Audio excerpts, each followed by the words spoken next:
Okay. Sciatica అంటే ఇదొక బాడీలో అతి పెద్ద దొడ్డు నరం అండి, వెన్నుపూస తర్వాత. ఇది నడుములో వేరియస్ రూట్స్ నుంచి ఈ షియాటికా నర్వ్ అన్నది మనకు వెన్నుపూసలో ఉండే నరాల నుంచి బయటికి వచ్చి ఇది పిర్రలోని దొడ్డు నరంగా వ్యాప్తి చెంది బటక్స్ ఇది కాలు వెనకాల బాధ నుంచి మొత్తం కాళ్ళ కొనల వరకు నరం సప్లై చేస్తూ ఉంటుంది. దీన్ని మనం షియాటిక్ నర్వ్ అంటాం. సో యూజువల్గా ఇది ఇరిటేట్ ఎందుకు అవుతుంది? ఈ నరం ఇరిటేషన్ వల్ల మనకు షియాటికా పెయిన్ వస్తుందండి.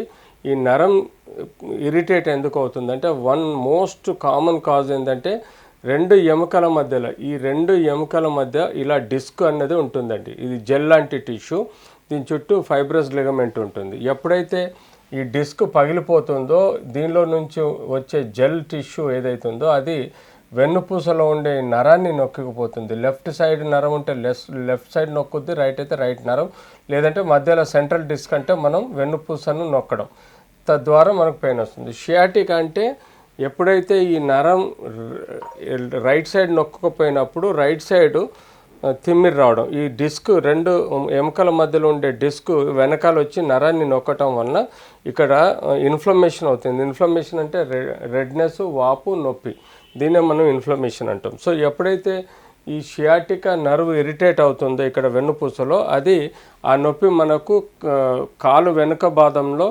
బటక్స్లో, థైలో, లెగ్లో అండ్ ఫుట్లో టోటల్ సివియర్గా ఇనిషియల్గా నొప్పి పైనుంచి స్టార్ట్ అయ్యి కింది వరకు పెరగడము, ఆ తర్వాత మజిల్స్లో పవర్ తగ్గడం, అంతేకాకుండా పక్షవాత ధోరణి కనబడడం, అంతేకాకుండా మనం మూత్రము, టాయిలెట్ కంట్రోల్ లేకుండా సమస్యలు రావడం, ఇలాంటి ఎన్నో మనం చూస్తుంటాం. సో ఇలాంటి షియాటికా ప్రాబ్లంను మనం పర్టికులర్గా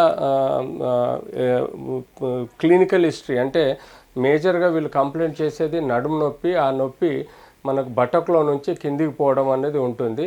దాంతోపాటు కాళ్ళలో వీక్నెస్ రావడం, యూరిన్ అండ్ టాయిలెట్ కంట్రోల్ లేకపోవడం, ఇలాంటి సమస్యలు విపరీత పరిస్థితుల్లో వస్తాయి. సో దీన్ని 4 స్టేజెస్లో మనము చెప్పుకోవాలి. Stage 1, stage 2, stage 3, stage 4.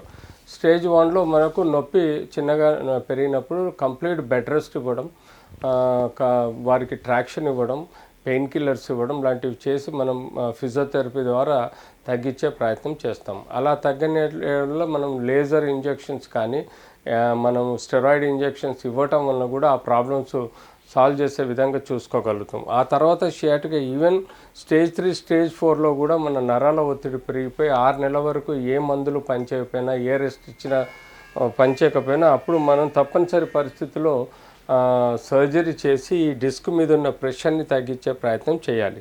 So ఇలా మనము పర్టికులర్గా ఈ యొక్క షియాటికా పెయిన్ ఏదైతుందో దాన్ని పర్టికులర్గా మేనేజ్ చేయాల్సిన అవసరం ఉంటుంది. దీనికి లేజర్ టెక్నిక్ ద్వారా కూడా మనము డిస్క్ ప్రెషర్ని తగ్గించవచ్చు, లేకపోతే మైక్రోస్కోపిక్ టెక్నిక్ ద్వారా కూడా ఆ డిస్క్ని ప్రెషర్ని తీసివేయచ్చు, లేదంటే ఎండోస్కోపిక్ ప్రొసీజర్ ద్వారా కూడా మనం ఆ డిస్క్ ప్రెషర్ని తీసేయచ్చు. ఇవన్నీ సరైన మోతాదులో సరిపోకపోతే ఎముకలు కట్ చేసి, వెనకాల ఎముకలు కట్ చేసి లామినెక్టమీ, డిస్కెక్టమీ ప్రొసీజర్ ద్వారా మనం ఈ యొక్క డిస్క్ ప్రెషర్ని తగ్గించే ప్రయత్నం చేయాల్సిన అవసరం ఉంటుంది.